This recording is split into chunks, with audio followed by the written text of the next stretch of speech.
Halo semuanya, selamat pagi. Puji Tuhan kita berjumpa pagi hari ini. Bapak Ibu Saudara, pagi hari ini saya ingin mengajak setiap kita secara khusus buat saudara yang tinggal di Kuala Lumpur. Hari Minggu ini di gereja yang saya gembalakan, kami mengadakan ibadah raya spesial. Kita akan dilayani oleh seorang hamba Tuhan. Dia adalah mentor saya dalam pelayanan, adalah Pastor Roni Rumambi. Beliau adalah gembala jemaat dari Home Community Church yang ada di Kota Palu. Saya yakin dan percaya kehadiran beliau di tengah-tengah kita hari Minggu ini akan menjadi berkat yang luar biasa. Saya mengajak semua kita, baik jemaat yang ada di HCC Malaysia maupun buat Bapak Ibu Saudara mungkin yang punya ibadah di pagi hari, saudara bisa mengikuti ibadah di gereja kami. Ya, saya mengundang semuanya untuk boleh datang pukul 2 siang hari Minggu, ya, tanggal 18 Juni di Center Point Bandar Utama lantai 2 di Victory Center. Saya mengajak setiap kita dan biarlah kita sama-sama menikmati hadirat Allah, menikmati firman Tuhan yang menguatkan dan mengubahkan kehidupan kita. Selamat mengikuti renungan harian hari ini. Mari kita menyembah Tuhan bersama-sama. Tuhan Yesus memberkati. My heart long to worship you. My soul long to see you, Jesus. You alone are the King of my life. You're the Most High, my God.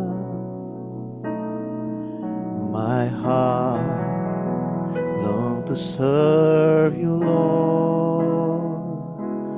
My desire long to please you, Jesus.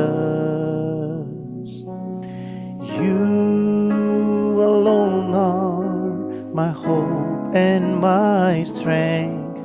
You're the Most High, my God.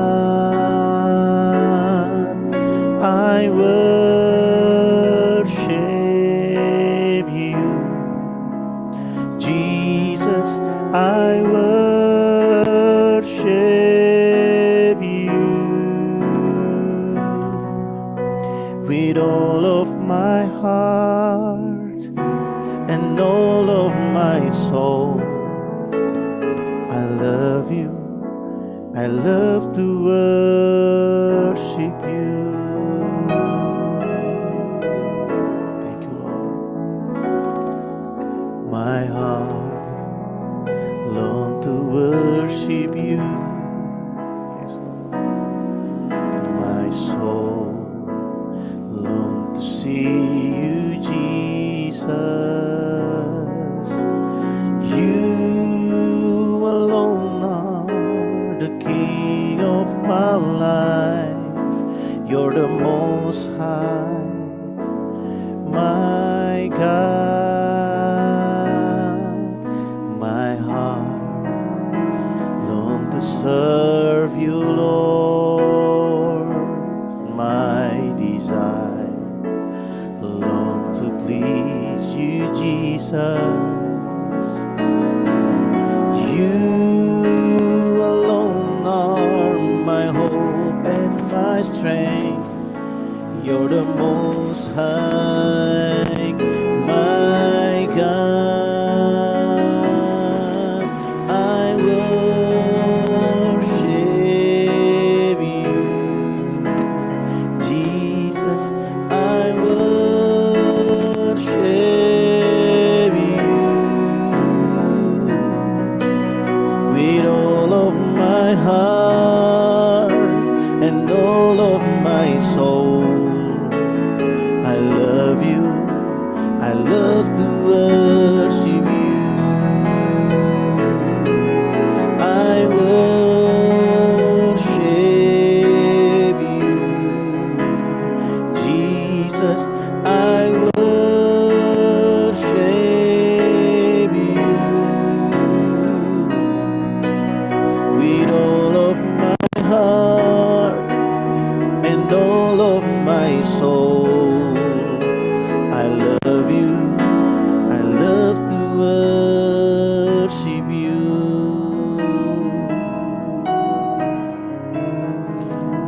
We love to worship you.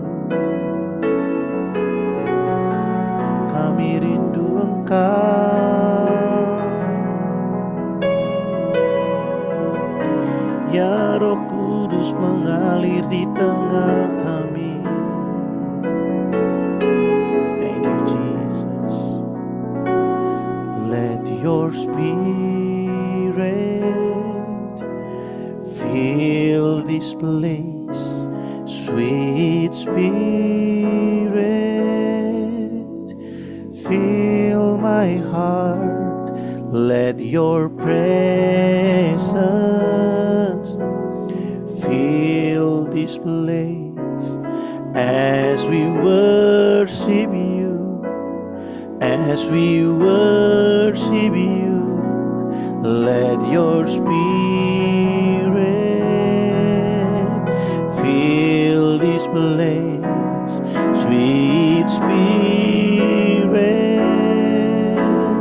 fill my heart. Let your presence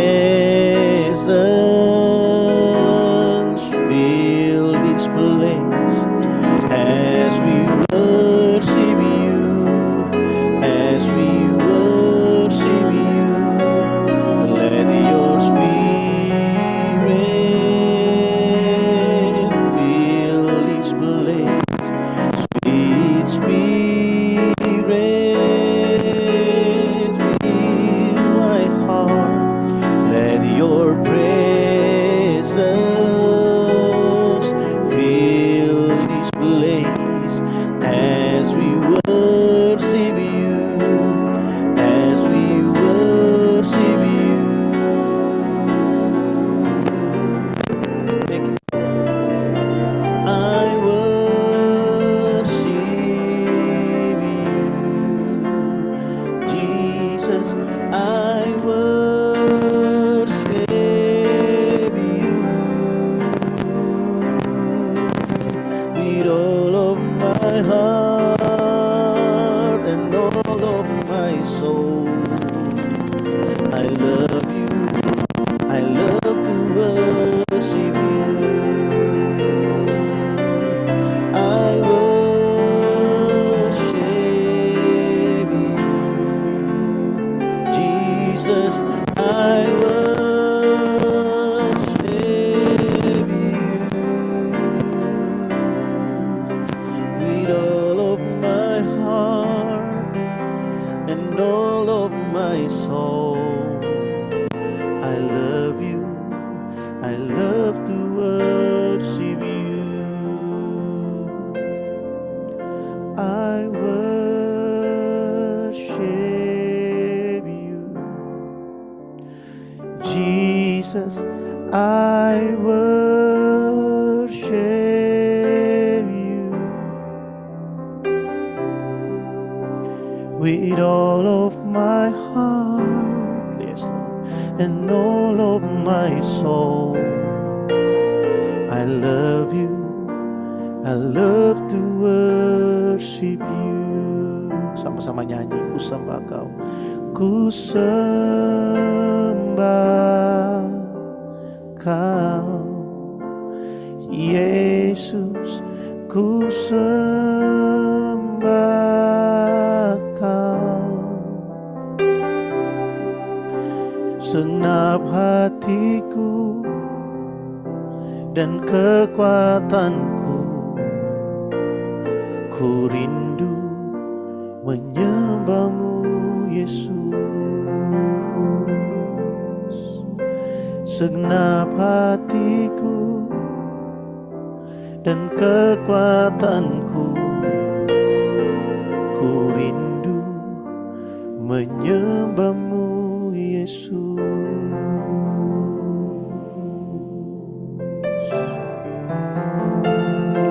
Terima kasih, Yesus. Kami menyembahmu.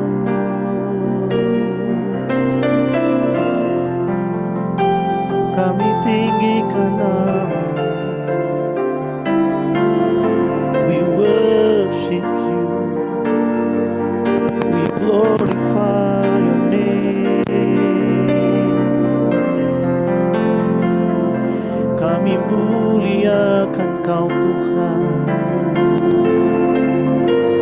kasih Tuhan Yesus.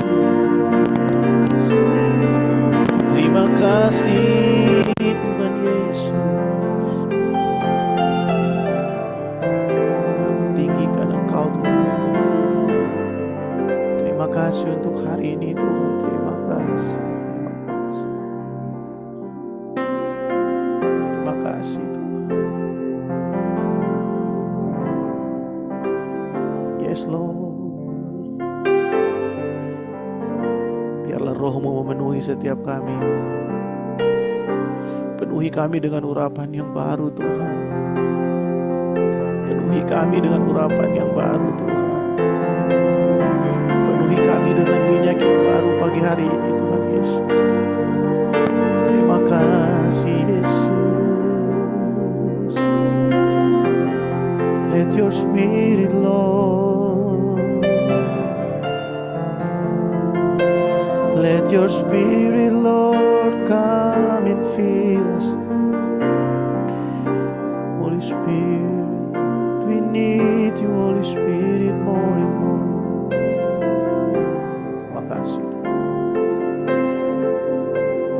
Terima kasih Tuhan, terima kasih.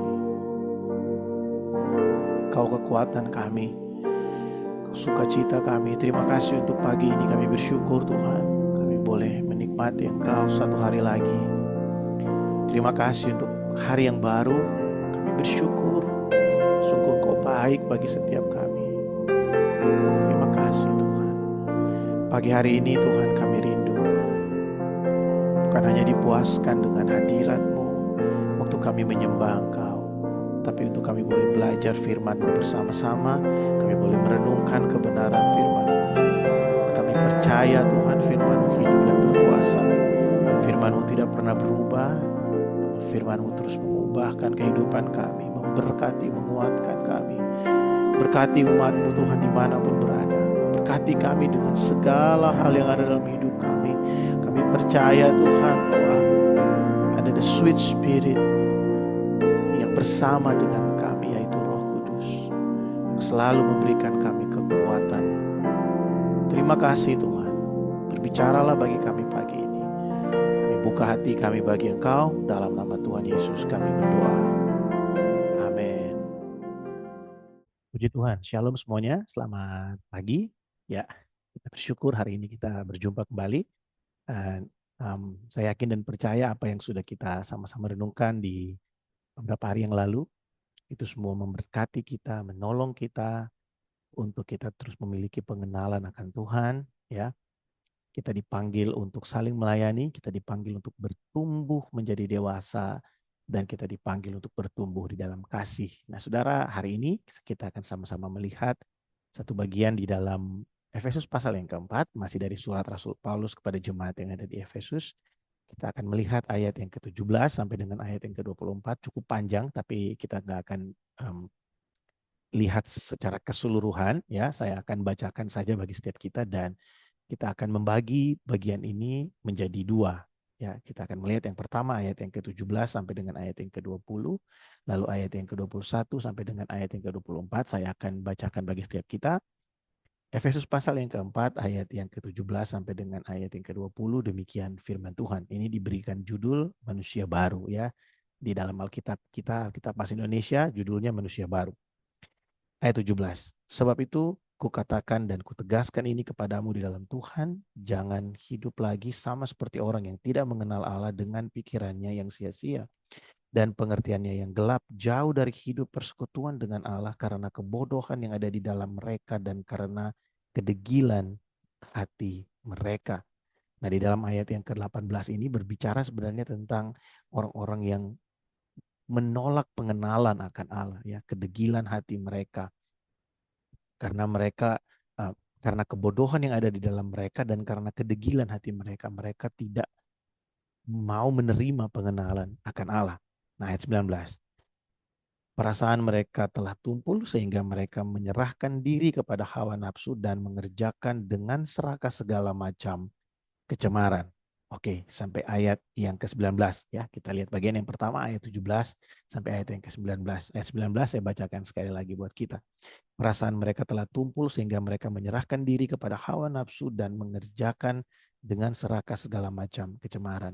Nah, saudara, di dalam bagian ini, dalam perikop ini, Rasul Paulus menjelaskan tentang manusia baru yang ada bagi setiap kita, yang harus terjadi dalam hidup kita sebagai manusia pengganti dari kehidupan yang lama. Nah, di bagian awal ini ayat 17 sampai ayat 19 Rasul Paulus memberikan penjelasan tentang orang-orang yang menolak pengenalan akan Tuhan, ya. Makanya di ayat yang ke-17 ya dia membuka dengan ini. Sebab itu kukatakan dan kutegaskan ini kepadamu. Jadi ini adalah suatu penegasan dari apa yang sudah Rasul Paulus jelaskan, apa yang sudah firman Tuhan sampaikan mulai dari pasal yang pertama, ya. Rasul Paulus berbicara tentang pemilihan kita di dalam Kristus. Firman Tuhan mengajar kita bahwa kita diselamatkan oleh anugerah Allah. Kita diberikan satu pengertian bahwa Allah menjadikan kita semua satu karena kita ditebus dengan darah yang sama, ya, dan semua itu terjadi bukan karena kita tapi karena Allah mengasihi kita, makanya semuanya itu boleh terjadi. Nah, firman Tuhan di dalam bagian ini adalah penegasan dari apa yang sudah terlebih dahulu disampaikan. Jangan menjadi seperti orang-orang yang tidak mengenal Allah, yang menolak pengenalan akan Allah. Bagaimana keadaan mereka? Mereka akan semakin hari kehilangan rasa malu untuk melakukan apa yang cemar. Orang-orang yang menolak pengenalan akan Allah, orang-orang yang menolak untuk mengenal Allah, belajar tentang Allah, belajar tentang Tuhan, mereka akan kehilangan rasa malu, semakin hari semakin tidak tahu malu untuk melakukan apa yang tidak berkenan kepada Allah. Ayat yang ke-18 bilang begini, dan pengertiannya yang gelap jauh dari persekutuan dengan Allah karena kebodohan yang ada di dalam mereka dan karena kedegilan hati mereka. Ayat 19, perasaan mereka telah tumpul, mereka kehilangan perasaan, maksudnya mereka tidak lagi memiliki rasa malu sehingga mereka menyerahkan diri kepada hawa nafsu dan mengerjakan dengan serakah segala macam kecemaran. Saudara, kalau kita melihat kehidupan orang-orang yang kita tahu mereka punya banyak kesempatan untuk mengenal Allah. Kita tahu ada banyak momentum dalam hidup mereka, sebenarnya mereka bisa mengenal Allah. Mereka diundang berkali-kali untuk datang beribadah, bahkan dalam live event mereka ya mengalami banyak persoalan dan perkara. Sebenarnya itu adalah jalan untuk mereka bisa mengenal Allah. Tapi kita sendiri juga tahu ada banyak orang yang sudah mengalami semuanya, namun mereka tidak berpikir untuk mencari Allah di tengah-tengah keadaan dan kesulitan mereka. Mereka lebih berpikir secara rasional, bukan berarti Tuhan tidak rasional, tapi mereka tidak memiliki satu sense bahwa ini terjadi karena ada Allah yang ingin mengerjakan sesuatu di dalam hidup mereka. Sehingga keadaan mereka semakin hari semakin buruk, mereka semakin jatuh di dalam dosa, dan mereka mengerjakan kecemaran tanpa berpikir. Kalau kita lihat keadaan hari ini, saudara, di tengah-tengah dunia yang kita hidup hari ini, dosa itu bukan sesuatu yang tersembunyi. Orang-orang yang hidup di dalam dosa itu sepertinya bangga ketika mereka terekspos keluar. Sangat beda dengan keadaan beberapa tahun yang lalu, 25 tahun, 20 tahun yang lalu. Orang itu mau bikin kesalahan, mau bikin dosa gitu ya, itu takutnya minta ampun. Karena apa? Mereka berpikir tentang sanksi sosial. Tapi sekarang kita lihat orang-orang yang menolak pengenalan akan Allah, pengenalan yang benar akan Allah, sepertinya bangga ketika mereka tampil di depan umum dengan keadaan yang ya sebenarnya sangat menyedihkan kalau kita lihat. Dan lebih parah lagi, ada yang berusaha untuk membuat satu korelasi antara ini adalah sesuatu yang kebebasan, Tuhan memberikan kita kebebasan. Ya, kita melihat semuanya ada terang benderang hari ini. Namun biarlah firman Tuhan pagi hari ini mengingatkan kita bahwa tidak seharusnya seperti itu.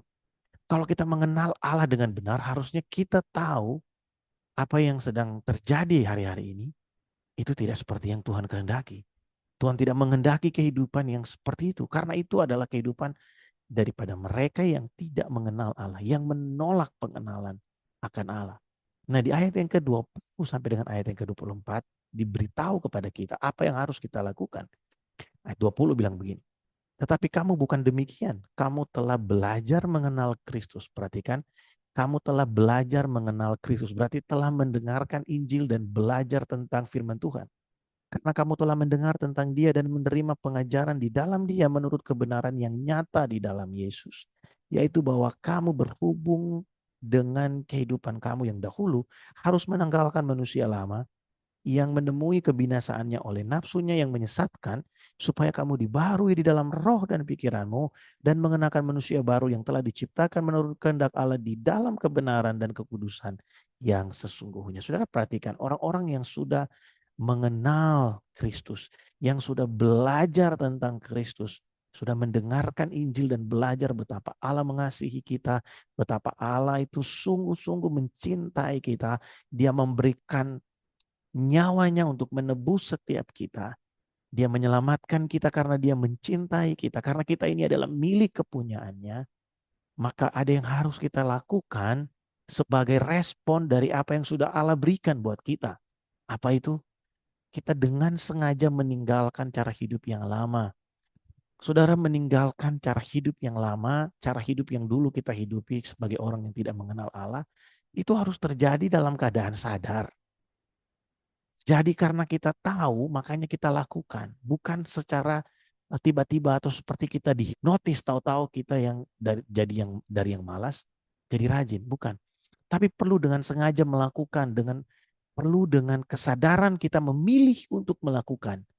Kita memilih untuk taat, kita memilih untuk mengampuni, kita memilih untuk mengasihi, kita memilih untuk beribadah, kita memilih untuk mengenal Allah, kita memilih untuk melakukannya karena kita tahu kita sudah menerima kasih yang besar dari Allah. Kita sudah belajar tentang kasih-Nya dan kita bukan orang yang tidak mengenal Allah. Di ayat yang ke-21, ayat yang ke-23 bilang begini, supaya kamu dibaharui di dalam roh dan pikiranmu. Ayat yang ke-22, yaitu bahwa kamu berhubungan dengan kehidupan kamu yang dahulu harus menanggalkan manusia lama yang menemui kebinasaannya oleh nafsunya yang menyesatkan. Jadi saudara, kalau kita tidak pernah bertindak dengan sengaja meninggalkan manusia lama, itu akan sangat berpengaruh atau mempengaruhi bagaimana roh dan pikiran kita. Ya, ayat yang ke-23 bilang, roh dan pikiran kita itu mengalami pembaruan. Kenapa? Karena kita tidak melangkah, karena kita tidak melakukan apa yang seharusnya kita lakukan. Saudara, perubahan itu terjadi memang dari dalam, dari kesadaran kita akan kasih Allah yang sempurna, yang menyelamatkan kita. Itu harusnya menjadi dorongan yang paling kuat untuk kita bisa berubah. Seiring dengan bertambahnya pengenalan kita akan Tuhan, akhirnya kita tahu ada hal-hal yang Tuhan gak suka, ada hal-hal yang harus kita tinggalkan, ada hal-hal yang harus berubah dari kehidupan kita. Seiring dengan berjalannya waktu, kita akhirnya semakin mengenal Kristus dan mengenal kehendaknya dalam kehidupan kita. Kita akhirnya tahu apa yang Tuhan rindukan dari kita yang sudah diselamatkan. Nah, sewaktu kita memberikan waktu kita memberikan hidup kita untuk diubahkan oleh Tuhan, melalui tindakan kita mengalami pembaharuan di dalam roh dan pikiran kita. Saudara, kita tidak bisa menjelaskan, kita tidak bisa dijelaskan dengan kata-kata karena itu terjadi di dalam kita, itu terjadi di dalam roh kita dan pikiran kita. Saya bisa kasih satu ilustrasi untuk membuat kita mengerti bahwa begini, ada banyak hal yang dulu kita pikir itu tidak salah, tapi entah dari mana akhirnya kita mengerti bahwa ternyata nggak seperti itu yang Tuhan mau. Ya, kita akhirnya memahami sesuatu, oh Tuhan mau kita lebih seperti ini, Tuhan mau kita lebih seperti ini. Pengertian-pengertian itu datang bukan dari mana-mana, tapi datang dari pembaharuan karena kita rela memberikan hidup kita, memberikan diri kita untuk melakukan apa yang Tuhan mau.